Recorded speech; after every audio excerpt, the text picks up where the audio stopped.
Pues esta semana Luis Randueles y Manu Marlasca nos traen al territorio negro una historia muy tremenda, una historia terrible, una historia de abusos, de agresiones sexuales y también de muchos silencios, ¿verdad?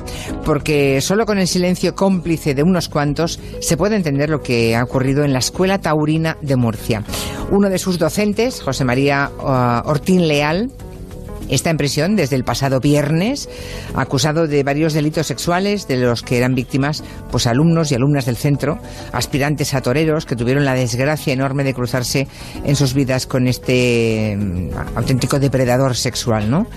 69 años tiene ese individuo. De eso hablamos enseguida, pero antes un par de noticias rápidas de esta semana que hablan de cómo los delincuentes, ¿verdad?, están aprovechando la pandemia para llenarse los bolsillos. Sí, la Brigada de Crimen Organizado de la UDICO, central de la Policía Nacional, dio el golpe a una red de traficantes de droga de origen polaco que tenían Alicante, la costa de Alicante, como base de operaciones. Desde allí enviaban cientos de kilos de marihuana a su país y al Reino Unido, y las policías española y polaca les intervinieron más de 1 tonelada de marihuana. Pero lo sorprendente es que en uno de esos registros, en un trastero de Muchamel, en Alicante, encontraron también, además de la marihuana, miles de mascarillas y de test rápidos para detectar el coronavirus. Anda. Parece ser que estaban a punto de emprender una nueva vía de negocio. O sea que el crimen organizado se pasa al tráfico, pero de productos sanitarios. ¡Qué barbaridad! Y los ladrones también parece que han visto, por tanto, en la pandemia un botín. Exactamente. La policía detuvo en Madrid a 5 individuos que habían robado más de 3 millones de unidades de productos en una nave industrial de Fuenlabrada.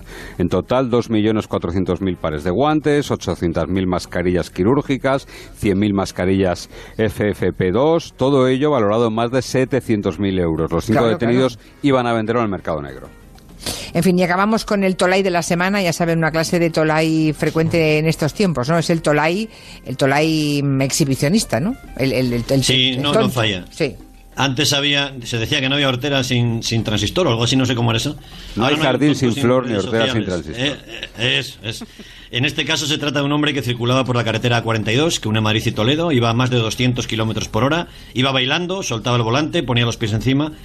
El tipo colgó todas esas hazañas en Instagram, un usuario se lo dijo a la policía y fue detenido. Es futbolista de tercera división. Caray. En fin, ayer los chicos de Orden Mundial pusieron en redes una frase de Quevedo maravillosa que le va a este tolai como anillo al dedo, ¿eh? Dice: todos los que parecen idiotas lo son y la mitad de los que no lo parecen también. Cierto. Bueno, pues qué barbaridad. Bueno, vamos con la historia que les anunciaba al principio, esa trama terrible de abusos y agresiones sexuales que ha descubierto la policía en la Escuela Taurina de Murcia. No sé cómo empieza esto a destaparse, porque ahora sabemos que han estado un montón de años ese individuo. Sí, pero se destapa muy rápido. En los primeros días de septiembre, una inspectora de policía responsable de la UFAM de Murcia, que es la unidad, recordemos, que se encarga de la violencia sexual y contra los menores, recibió una información anónima. En esa información se decía que en la Escuela Taurina de Murcia, de forma genérica, decía: se están produciendo delitos de índole sexual. La información daba el nombre de 4 posibles víctimas, 3 mujeres y un varón, así que lo primero que hacen los investigadores es intentar comprobar la veracidad de esa confidencia, ¿no? Uno de los nombres corresponde a una mujer que ya tiene casi 30 años, la llaman por teléfono, no vive en Murcia, vive en otra ciudad, y le dicen que quieren hablar con ella. Y cuando le cuentan el motivo de la llamada, la mujer rompe a llorar y les dice simplemente: al fin. Al fin. Terrible, esa es la primera llamada, ¿no? El hilo del que después tira la policía para desenredar toda esta maraña, esta trama en la operación que han llamado Estoque, ¿no? Sí, la mujer cuenta que cuando tenía 15 años, es decir, hace 15 años, estaba en la Escuela Taurina de Murcia, soñaba con ser torera.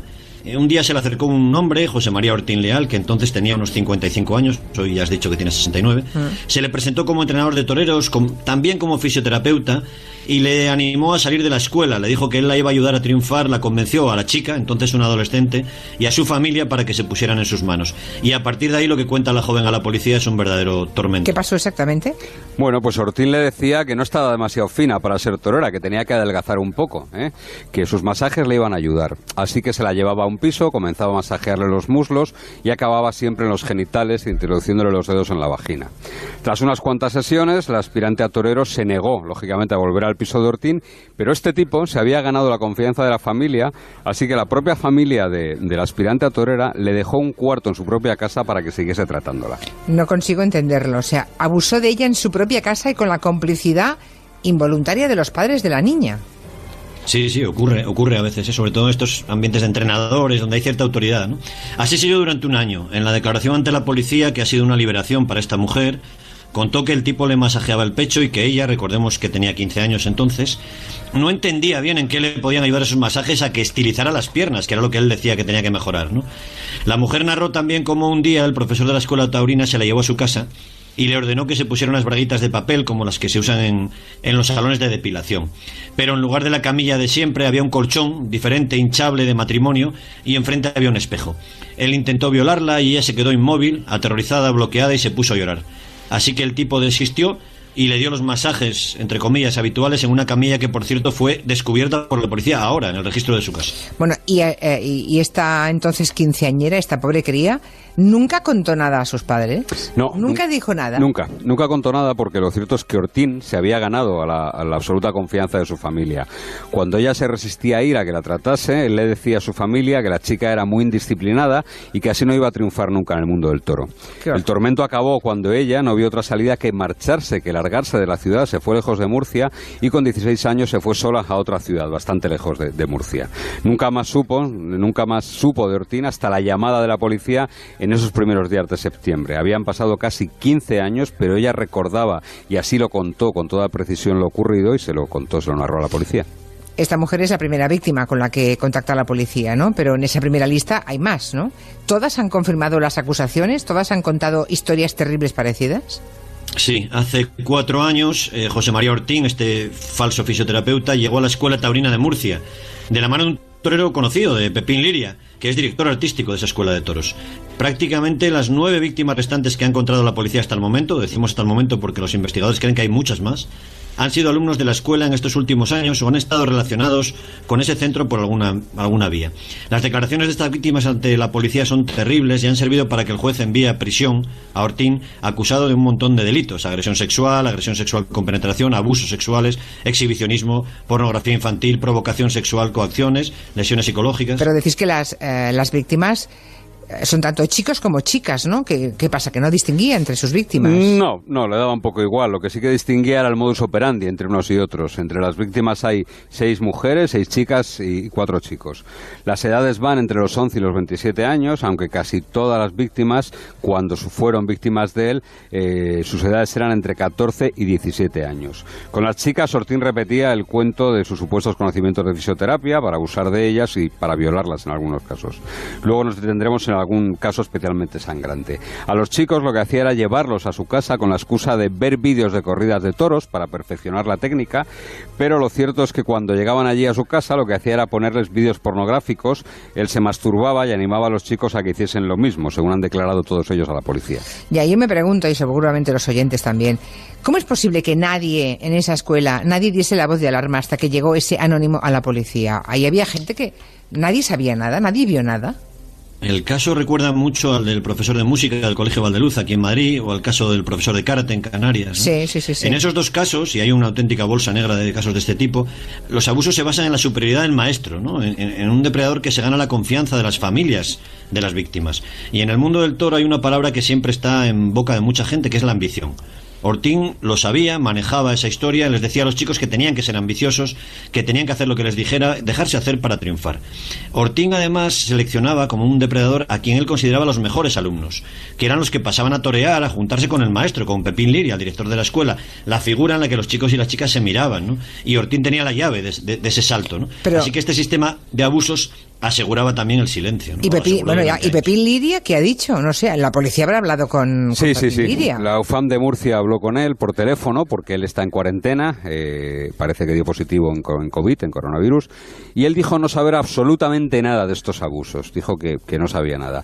Más sorprendente es la postura de los propietarios de la Plaza de Toros de Murcia y por tanto de la escuela. La escuela es, digamos, un apartado dentro de la Plaza de Toros y por tanto la propiedad es la misma. Bueno, pues los responsables de la Plaza de Toros dicen piensen que Ortín era solo un jubilado que iba por allí, que no daba clase ni nada, ni tenía contacto con los chicos. Decimos que es sorprendente porque la detención de Ortín se precipitó, se hizo muy rápido, ya que ayer mismo, el lunes día 14 de septiembre, era el día en el que se iban a reanudar las clases de la escuela taurina con él como profesor. Según comprobó la propia policía, los agentes de la UFAM de Murcia, tendiéndole una trampa a Ortín y haciéndose pasar por padres interesados en que sus hijos aprendiesen a ser toreros. ¿Y sí? ¿Iba a ir él? Sí, iba a dar clases. ¡Qué barbaridad!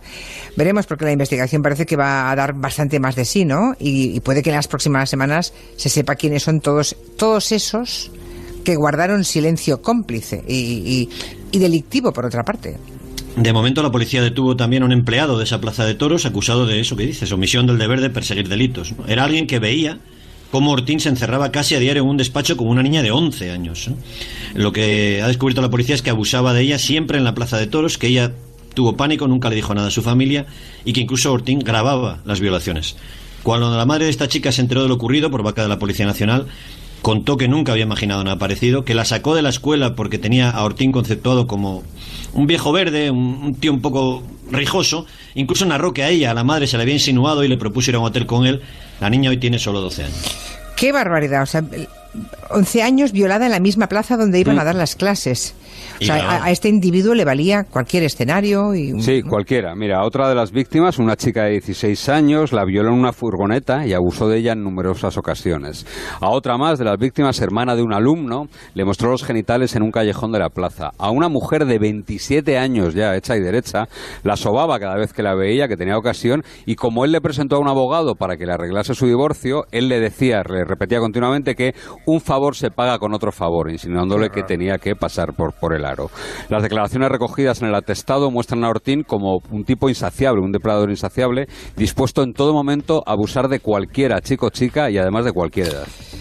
Bueno, pues afortunadamente el viernes pasado el juez enviaba a prisión a José María Ortín y decretaba el secreto de las actuaciones, ¿no? Todavía hay cosas que no se saben, ¿no? Él no declaró, no quiso declarar ante la policía, tampoco ante el juez. El juez decretó el secreto, como dices, para que la policía pueda seguir investigando, pueda seguir sobre todo buscando más víctimas y también a todos esos que callaron para que Ortín pudiese seguir depredando en esa escuela, ¿no?